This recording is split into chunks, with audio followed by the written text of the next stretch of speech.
C'est pas normal.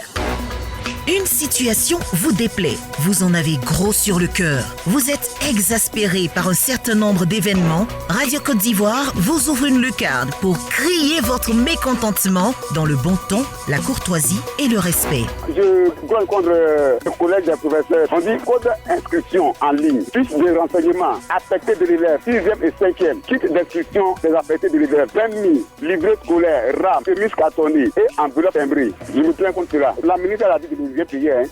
Voilà, c'est pas normal ici. C'est moto, j'ai dit. Moto, ça fait accident, ça tue. Mais les enfants, la maman justice, c'est quand ils les parlent. Ils ne vous écoutent non pas. Donc, vraiment, je voulais passer par vous pour lancer un message aux communautés. Il n'est pas vraiment voir les enfants. Pas chef de brigade du sous-préfet là, le maire est là. Mais ça vit tous les jours. Il y a quelque chose qui ne va pas du tout. Les lampadaires ne sont pas éclairés. Aujourd'hui où je vous parle, je peux dire que l'éclairage public n'en ont pas. Le village est dans le noir. Voilà, donc vraiment, en tout cas, on demande pardon. Notre lampadaire, mon cri de cœur. C'est pas normal. Du lundi au vendredi, de 8h05 à 8h30.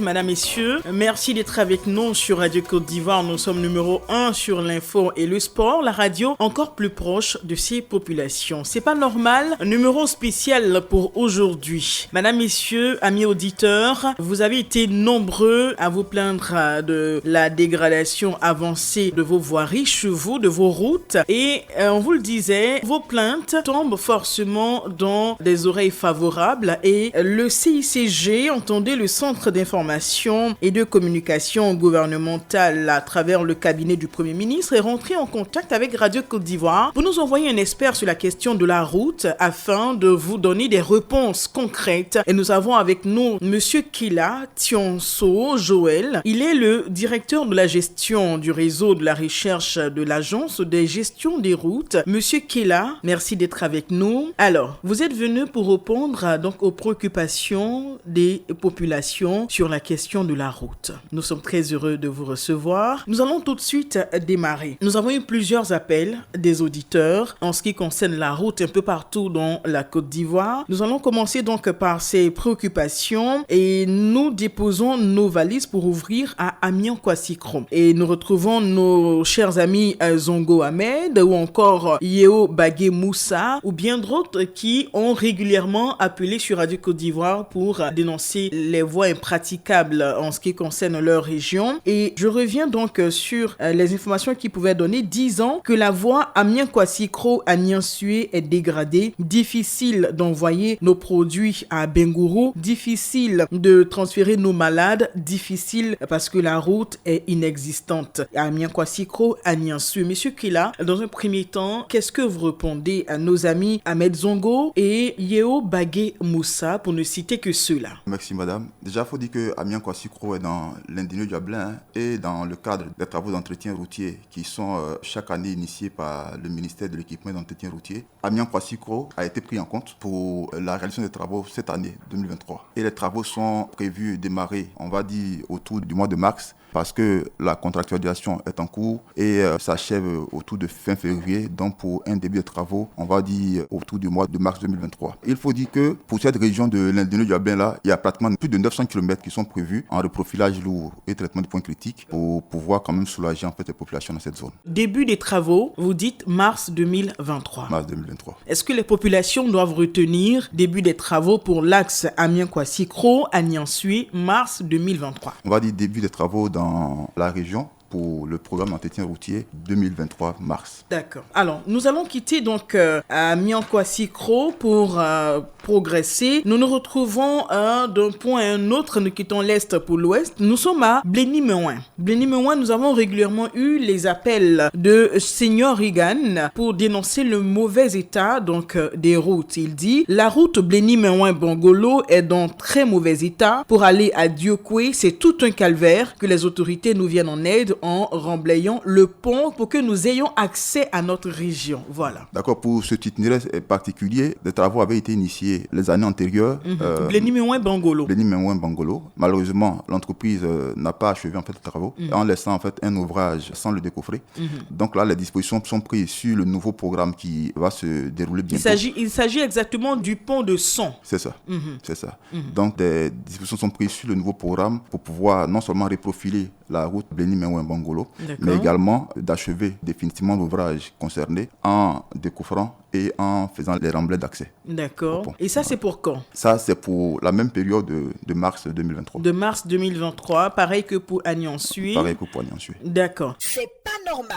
On va quitter Bleni Meouin, donc on espère que nos amis Seigneur Rigan et toute la région à l'écoute, vous avez pu entendre donc l'espère qui est avec nous sur le plateau. On est à Dabouyo. Un autre grand problème sur l'axe Sassandra-Gagnoa et dans Dabouyo et voilà. Pour ce qui concerne Dabouyo, qu'est-ce qui sera fait? Parce que l'auditeur Kwadio Daniel, qui appelle régulièrement, disait l'axe Sassandra-Gagnoa est dégradé et pas plus tard qu'hier, il y a eu un accident qui a causé 3 morts et des blessés graves. Que le gouvernement ait pitié de nous. Monsieur Kila. En fait, c'est l'axe Sassandra, Gueyo, Gagnoa. Oui. Sur ce axe-là, déjà, ce qu'il faut noter, c'est qu'il y a des études qui sont en cours, des études de bitumage qui sont en cours, qui vont bientôt s'achever. Et avant le démarrage effectif de ces travaux de bitumage-là, il y a quand même un entretien. Également, cette route-là, elle est prévue en entretien sur le programme d'entretien routier qui démarre bientôt, également pour le mois de mars 2023. De mars 2023. C'est ça. Donc, il y aura de grands bouleversements dans la période de mars 2023. D'accord. Donc, on espère que nos amis Kwadio Daniel sont à l'écoute. Kwadio Daniel est notre très cher également de Dabouyo.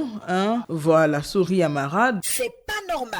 Alors, nous sommes avec Soro Bamourou. Il nous appelle régulièrement de Tortilla. Il dit l'axe Niakara-Tortilla complètement dégradé. Il est impossible de pratiquer cette voie. D'accord. Est-ce que pour là-bas également, les travaux débutent en mars 2023? Je vous laisse nous le dire. Pour M. Soro, j'ai une très bonne nouvelle.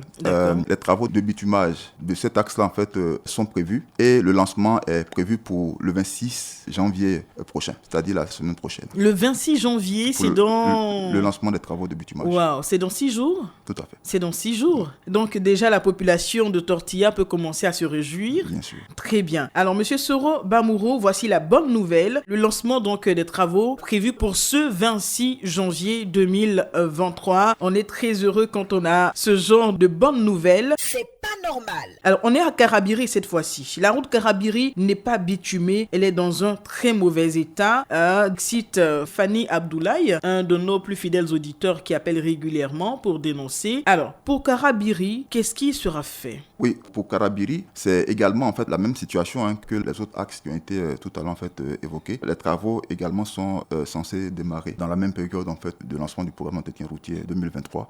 Donc, on va être dans la période de mars. Dans la période de mars. Donc, dans cette même période, vous allez lancer plusieurs travaux. Tout à fait. Donc, les populations pourront s'attendre à vous. Oui, bien sûr. Très bien, très bien. Donc, Fanny Abdoulaye, voici les bonnes nouvelles pour vous. On vous demandera donc encore un peu de patience pour atteindre mars 2023. C'est pas normal. Notre cher ami Kwadio Etienne, il est à Tabou, qui appelle régulièrement. Il n'y a pas de route Tabou-Grand-Bérébi. La voie est dans un mauvais état. Alors, vous avez parlé du programme d'entretien routier. C'est quoi le programme d'entretien routier pour que les populations comprennent? Quelqu'un dirait c'est un peu trop gros français. Qu'est-ce que c'est exactement? D'accord, merci madame. Le programme d'entretien routier est un programme en fait qui vise à remettre les routes en état en les entretenant. Il vise les objectifs suivants. Déjà, assurer un passage en fait régulier et un état assez bon aux routes en fait qui sont concernées. Il se déroule en général en 3 grandes étapes.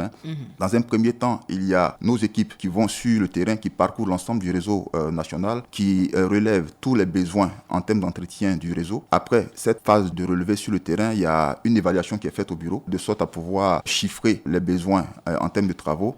Et après, il y a l'affectation termes de gestion des priorités. Voilà. Et ces priorités sont en général relatives à l'état de la route en question, au trafic en fait dans la zone concernée et également au volume de population en fait desservie par ces routes-là. Donc, le plan d'entretien routier permet de mettre en état les différentes routes de sorte à pouvoir les rendre accessibles et carrossables en toute saison. D'accord. Alors, vous avez annoncé certains travaux qui démarrent en mars 2023. Pour toutes ces régions qu'on a citées, est-ce que ce seront des travaux de reprofilage ou de quels travaux il s'agit exactement? Qu'est-ce que vous allez faire? Pour les itinéraires évoqués... Pour Amiens-Kouassikro, par exemple. Pour Amiens-Kouassikro, ce sont des travaux de reprofilage lourd et de traitement de points critiques, c'est-à-dire... reprofilage lourd, traitement de points critiques, voilà, concrètement. Et ces travaux-là consistent à, déjà pour les points critiques, construire les ouvrages. Quand il y a des bourbiers, on les traite en faisant des apports de matériaux.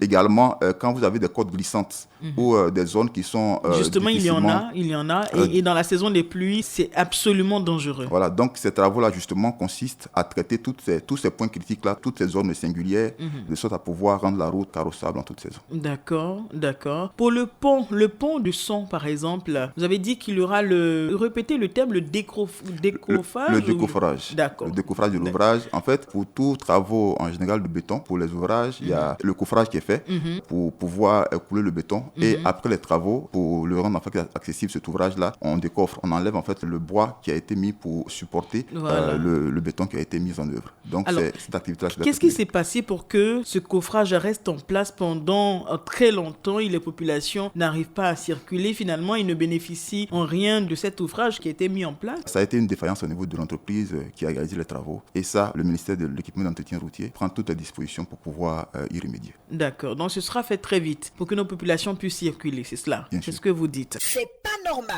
On est à Tabou précisément. Tabou avec Kouadio Eugène. Il n'y a pas de route Tabou-Grand-Bérébi, je le disais tout à l'heure. La voie est dans un mauvais état. Surtout avec la saison des pluies. C'est difficile.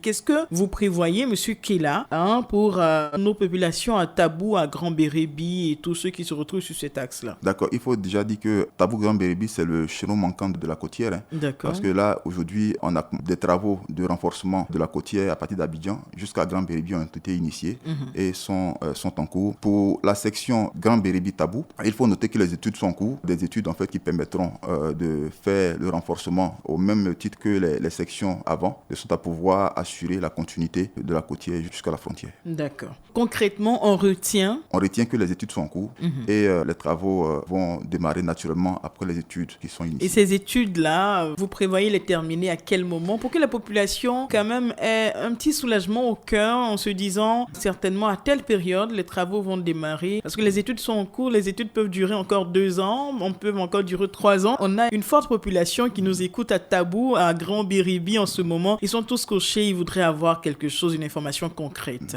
Ce qu'il faut dire, c'est que dans le secteur routier, les études sont assez primordiales et elles sont le socle même de la viabilité des travaux qui seront réalisés. Donc, il est important qu'un accent particulier soit mis sur cette étude-là, de sorte qu'à la fin, l'ouvrage réalisé soit assez viable. Maintenant, ce qu'il faut noter aussi, c'est qu'après Tabou, on a la section Tabou-Prolo, jusqu'à la frontière, en fait, qui est en cours de travaux. Donc, cette section manquante-là, quand même, est une priorité pour le gouvernement. Et ces études-là vont s'achever très vite, de sorte à pouvoir commencer, en fait, les travaux. D'accord. Donc, c'est une priorité pour vous, c'est cela. Très bien. Donc, comme c'est une priorité, on se dit que les choses vont aller rapidement. C'est pas normal. On va s'intéresser à la préoccupation de notre ami Taha Rodrigue à Grand Laou. Là-bas, la route est carrément coupée. Grand Laou à Ouanou fait 35 km. La voie est coupée depuis 6 mois et ils sont obligés de passer par le fleuve Bandama pour aller emprunter des véhicules. Alors, qu'est-ce que vous dites? Cette route également, en fait, a été prise en compte sur le programme d'entretien routier. Et pour le démarrage, c'est une des priorités. Le démarrage, en fait, en mars prochain, comme je l'ai souligné, c'est une des priorités, une des routes prioritaires, en fait, à traiter dans cette zone, en fait, de la Côte d'Ivoire. Elle s'étend quand même sur 20 km. Oui, elle a été prévue, elle sera traitée en priorité, avec l'ouvrage qui sera construit. D'accord. Les auditeurs retiennent, elle sera traitée en priorité. En priorité autour du mois de mars 2023. D'accord. C'est pas normal. On va revenir carrément vers le sud-ouest. Oumé avec la préoccupation de notre cher ami Yalé Nikez à Oumé-Saint-Fra. J'étais dans la zone il n'y a pas vraiment longtemps et je vous assure que pour ce que ma voiture a pu subir, c'est pas du jeu. Axe Oumé-Saint-Fra, impraticable sur 20 km. On peut mettre pratiquement des heures pour pratiquer 20 km, monsieur Kela. D'accord. En fait, pour cet axe-là, il faut noter qu'il y a des études de bitumage qui sont en cours, qui permettront également en fait, de reclasser cette route-là, de sorte qu'elle soit bitumée à terme. Maintenant, de reclasser, j'ai pas compris. C'est-à-dire de la bitumer. D'accord. Voilà. Elle est en terre actuellement et l'objectif, c'est de la bitumer. C'est ça, elle est en terre. Elle est en terre. Exactement. Et avant que ces travaux de bitumage ne démarrent, il est quand même prévu qu'on la mette en état. Et dans le cadre du programme d'entretien routier également, cette route-là, elle est prévue pour être reprofilée et traitée sur ces points critiques.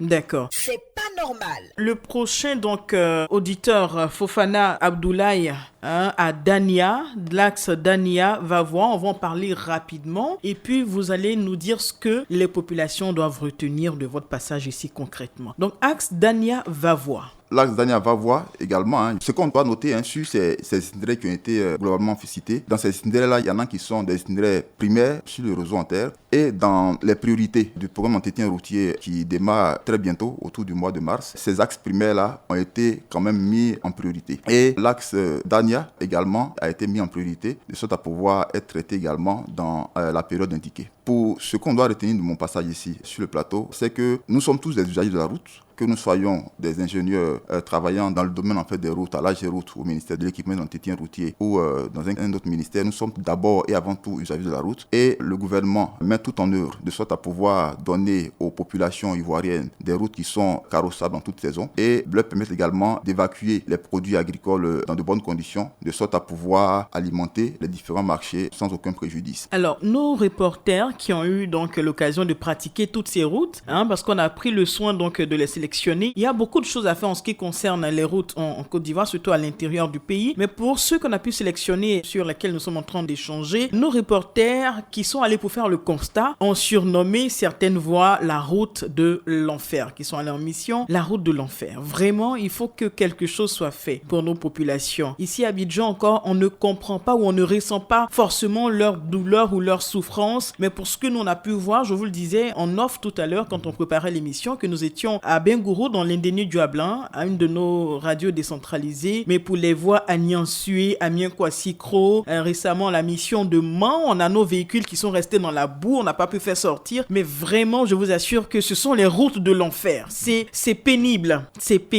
et nous quand on voit ça, on se met à la place des populations, franchement ça doit pas être évident. Par exemple, le témoignage de l'autre auditeur, la dame qui est morte en route parce qu'il ne pouvait pas traverser, elle était en travail, le travail a commencé donc dans la petite maternité de chez eux, ça n'allait pas, fallait l'évacuer dans la grande ville et à cause de l'état des routes, elle est restée avec son enfant dans le ventre, elle est décédée. C'est vraiment dommage comme situation. Ce que je veux déjà dire au nom du ministère de l'équipement et d'entretien routier, c'est que pour cette année, c'est-à-dire pour cette année 2023, oui. C'est plus de 26 000 km de routes qui seront traitées pour ce qui concerne en fait les routes en terre. Donc ce traitement-là permettra quand même de résorber ces problèmes qui ont été évoqués. Et il faut noter qu'en dehors de ces 26 000 km qui sont programmés et qui seront traités, il y a des programmes spéciaux qui permettront également d'étendre ce linéaire-là à un linéaire plus considérable, de sorte à pouvoir permettre quand même aux populations d'être plus à l'aise sur le réseau routier. Parce que c'est l'objectif. L'objectif, en fait, aujourd'hui, c'est de permettre aux populations de se déplacer sereinement et de pouvoir relier les différentes agglomérations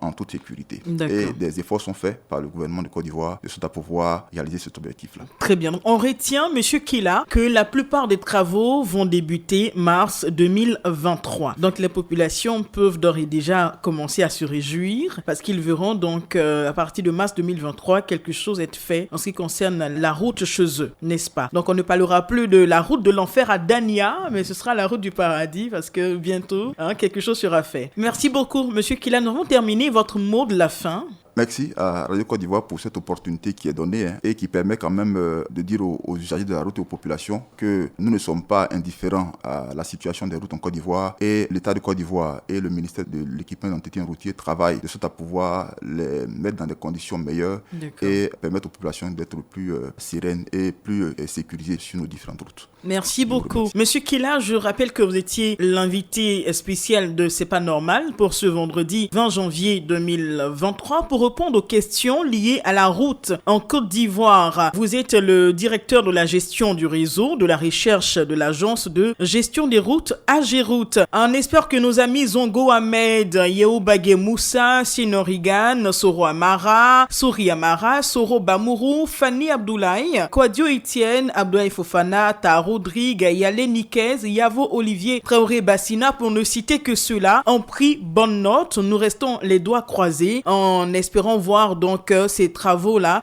être effectifs. Merci beaucoup. Il faut préciser que dans les prochains numéros de C'est pas normal, surtout les vendredis, nous reviendrons sur d'autres questions certainement liées à l'électricité, à l'éducation, à l'eau, à bien d'autres domaines dans lesquels il y a problème ici en Côte d'Ivoire et pour lesquels les populations se plaignent. Merci spécial au CICG, Centre d'information de communication gouvernementale, et grand merci au cabinet du Premier ministre. Madame, Messieurs, C'est pas normal, numéro spécial pour aujourd'hui, c'est terminé. Restez sur Radio Côte d'Ivoire.